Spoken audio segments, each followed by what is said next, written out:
Hello friends, આપનું સ્વાગત છે હિનલ્સ કિચનમાં। આજે આપણે બનાવીશું પંજાબી આલુ ટિક્કી। તો આ આલુ ટિક્કી છે તે ખાવામાં એકદમ ટેસ્ટી લાગે છે અને ઉપરથી એકદમ સરસ ક્રિસ્પી અને અંદરથી ને સોફ્ટ આપણી આ આલુ ટિક્કી બને છે।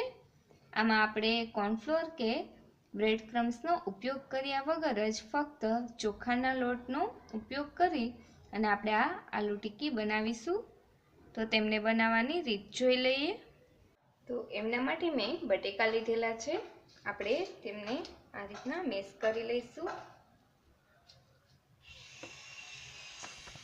તો આ રીતના બટેકાને મેશ કરી લીધેલા છે। આપણે તેમાં આદુ અને મરચાંની પેસ્ટ એડ કરીશું।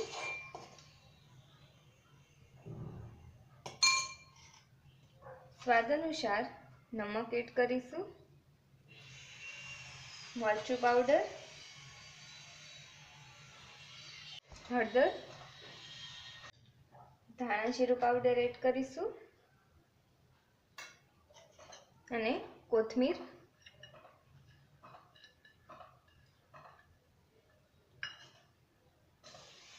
આ બધાને મિક્સ કરી લઈશું।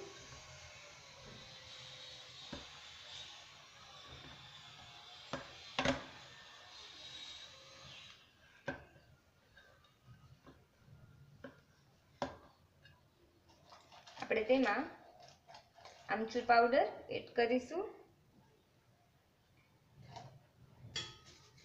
અને ચોખાનો બાઇન્ડિંગ માટે આપણે ચોખાનો લોટ લઈશું। તો તે 1 થી 2 ચમચી એડ કરીશું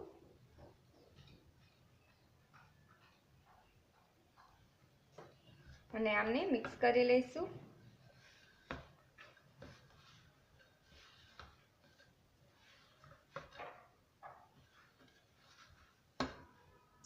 તો આપણે આમની આ રીતના ટિક્કી વાળી લઈશું।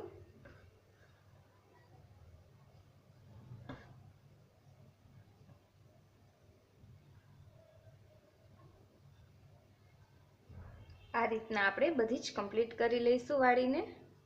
આ રીતના બધી ટિક્કી છે તે વળાઈને તૈયાર થઈ ગઈ છે। આપણે આમને ફ્રાય કરી લઈએ। આપણું આ તેલ છે તે ગરમ થઈ ગયું છે। આપણે તેમાં ફ્રાય કરી લઈએ।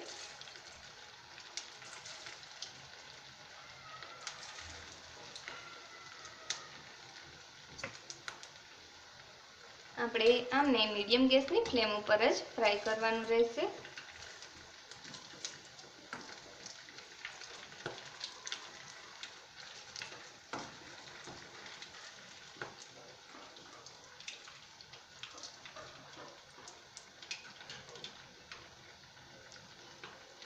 આપણી આ ટિક્કી છે તે ક્રિસ્પી ન થાય ત્યાં સુધી આપણે આમને ફ્રાય થવા દઈશું।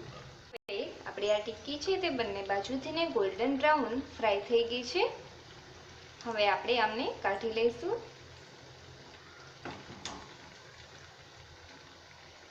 તો આ આપણી ઉપરથી ને ક્રિસ્પી અને અંદરથી ને સોફ્ટ એવી પંજાબી આલુ ટિક્કી છે તે બનીને રેડી થઈ ગઈ છે। તમને આ વિડીયો પસંદ આવ્યો હોય તો લાઈક કરો, શેર કરો અને અમારી ચેનલને સબસ્ક્રાઈબ કરો।